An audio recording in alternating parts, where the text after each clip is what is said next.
Bonjour, saviez-vous que si vous ne cyclez pas votre entraînement d'une façon ou d'une autre, vous ne dépasserez jamais le stade de novice? Bienvenue dans le 4e épisode d'Explique Atlas, dans lequel nous parlerons des cycles et de la périodisation. Nous demanderons en premier lieu qu'est-ce que c'est, puis on verra comment mettre en place un cycle et la périodisation, et enfin je donnerai des exemples de cycles et de périodisation qui ont fait leurs preuves, en expliquant leurs caractéristiques et pourquoi ils fonctionnent.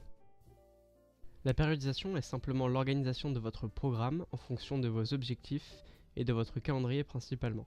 Elle consiste à faire varier les variables dans des cycles d'entraînement. Un cycle est une portion de programme qu'il est possible de répéter. Bon alors tout d'abord, quelles sont les variables sur lesquelles on peut jouer pour cycler et périodiser son entraînement? L'intensité, c'est-à-dire le pourcentage de votre max. Le volume d'entraînement, c'est-à-dire les séries multipliées par les répétitions multipliées par le poids ou l'intensité. Mais on peut également faire varier la fréquence, les exercices, les temps de repos, etc. Tout d'abord, il va falloir commencer par définir ses objectifs, c'est-à-dire si on a un but hypertrophie, force, endurance. Il faut savoir que les objectifs prise et perte de poids, ça se joue pas à l'entraînement. Mais savoir si on va être en déficit calorique ou en surplus calorique peut être intéressant pour programmer la vitesse à laquelle les charges vont évoluer. En effet, en déficit, il sera plus compliqué de progresser.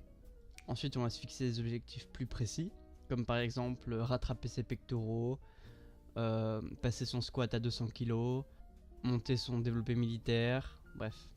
Avez-vous une date où vous devez avoir atteint un certain objectif ou être le meilleur possible? Ça peut être une compétition de powerlifting, de bodybuilding ou un mariage, je sais pas. C'est important car il faudra essayer de terminer un cycle sur la date importante. Il faudra essayer de faire en sorte que ce cycle soit un peu plus long afin d'être, comme on dit, peak, c'est-à-dire d'avoir des performances et un physique un peu meilleur pendant une courte période de temps. Ensuite, il va falloir définir combien d'entraînements par semaine êtes-vous capable de faire afin de définir votre split ou votre full body. Et enfin, ce qui va être important, c'est la sélection des exercices que vous allez pratiquer. C'est-à-dire qu'il faut choisir des exercices qui correspondent à ses objectifs, à sa morphologie, où il est possible d'appliquer la surcharge progressive sans trop de problèmes. Mais il faut également choisir des exercices qui ont une réelle utilité vis-à-vis de vos objectifs. Je vais prendre mon exemple, mon squat, il y a un moment. Oula, le good morning, oula! C'était full chaîne postérieure, c'est-à-dire que c'était un good morning.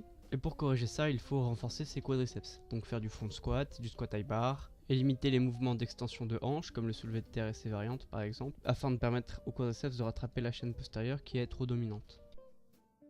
Pour mettre en place la périodisation, il faut découper votre calendrier en phases où vous prioriserez certaines qualités. L'exemple le plus courant est de commencer une périodisation avec un volume élevé et une intensité faible, pour augmenter l'intensité et diminuer le volume au fur et à mesure. Cela peut se faire en plusieurs mois, plusieurs semaines, ou bien à l'intérieur même d'une semaine. À la fin de chaque cycle, vous devrez terminer avec les variables, donc intensité, volume, temps de repos peut-être, les plus spécifiques possibles à votre objectif. Je vais donner un exemple ici. Donc, ce serait des cycles de 3 semaines. Chaque semaine serait divisée en 2, donc une moitié de semaine avec des intensités plus faibles et un volume plus élevé, et la deuxième moitié de semaine avec une intensité plus élevée et un volume plus faible. On voit qu'au fur et à mesure du cycle, l'intensité générale augmente tandis que le volume général diminue, jusqu'à arriver en 3e semaine au point où l'intensité est la plus élevée et le volume le plus bas, et c'est à ce moment-là que le cycle se termine quand vous êtes peaked, c'est-à-dire que vous serez au maximum de vos capacités. Il faut aussi prendre en compte lorsque vous préparez vos cycles qu'il ne faut jamais utiliser exactement le même mouvement pendant plus de 3 semaines à 90% ou plus d'intensité. Sinon vous allez arrêter de progresser sur ce mouvement. Dans cette section, je vais parler d'exemples, donc de périodisation et de cycles. Je vais les expliquer, donner mon avis, essayer de dire qu'est-ce qui peut être amélioré et voir à qui sont destinés ces périodisations et cycles. On va commencer par le fameux 4x8-12. Peu de gens savent que c'est un cycle, tout simplement car c'est le niveau 0. C'est-à-dire périodisation linéaire, l'intensité diminue tandis que le volume augmente, et à chaque fin de cycle, on augmente le poids et le volume diminue.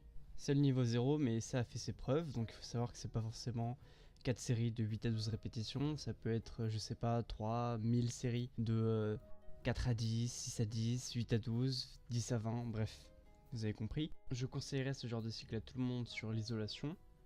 et plutôt aux intermédiaires et avancés sur tout ce qui est polyarticulaire. On va s'attaquer maintenant au 5-3-1, un des programmes de force les plus connus. C'est une périodisation linéaire, donc le volume diminue tandis que l'intensité augmente par cycle de 3 semaines.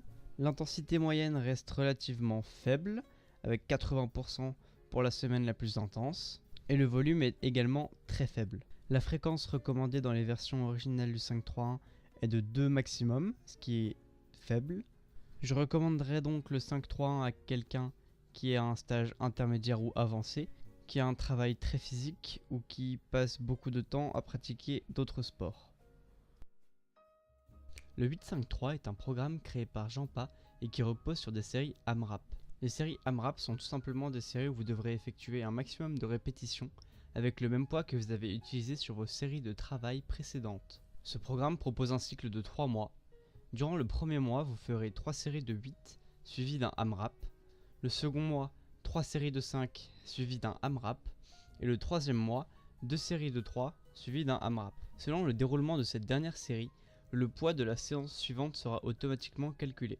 Ce programme propose donc une progression linéaire, car le seul facteur qui va réellement changer ce sera le poids sur votre barre, ainsi qu'une périodisation par bloc. En effet, le volume du mois 1 reste relativement le même du début à la fin, le volume du mois 2 également, pareil pour le volume du troisième mois. Ce programme propose une fréquence conseillée de 2, ce qui offre un volume relativement conséquent, et c'est pourquoi je pense qu'il ne faut pas pousser les AMRAP à l'échec, surtout durant les 2 derniers mois. Le programme, de par sa progression linéaire, s'adresse plutôt à des débutants ou à des personnes de niveau intermédiaire. Le programme propose même les deloads intégrés dans sa périodisation. C'est donc vraiment un programme que je conseillerais à quelqu'un qui souhaiterait commencer à cycler et périodiser son entraînement. La méthode conjugate consiste à utiliser toutes les semaines des pourcentages supérieurs à 90% de la one rep max, mais en effectuant une rotation des exercices afin d'éviter la stagnation. Attention, il ne s'agit pas là de choquer le muscle, mais bien de passer d'une variante d'un exercice à une autre qui s'en rapproche. Les exercices doivent être changés toutes les 1 à 3 semaines selon le niveau de l'utilisateur. Quelqu'un d'avancé devra changer d'exercice toutes les semaines. Cette méthode est généralement combinée avec une périodisation ondulatoire, c'est-à-dire une périodisation linéaire hebdomadaire, où la semaine est découpée en phases, visant à développer différentes qualités. Par exemple, une première moitié de semaine serait peut-être dite hypertrophie, et une seconde moitié dite intense. Ce type de périodisation permet de ne pas subir le manque de volume d'une périodisation linéaire trop longue, qui ne fournirait pas suffisamment de volume pour maintenir la force et les capacités physiques. Je développerai cette méthode dans une prochaine vidéo à propos de mon programme. Je recommanderais ce type de périodisation à des athlètes intermédiaires ou avancés qui ont accès à beaucoup de matériel et qui n'aiment pas la routine et qui aiment se tester régulièrement. Si vous avez d'autres questions, n'hésitez pas à les poser en commentaire, j'essaierai d'y répondre dans une autre vidéo. Voilà, j'espère que ce 4e épisode d'Explique Atlas sur les cycles et la périodisation vous aura plu, que vous avez appris quelque chose. À l'écran en ce moment, le véritable tableau sur comment ça marche. Voilà, bisous.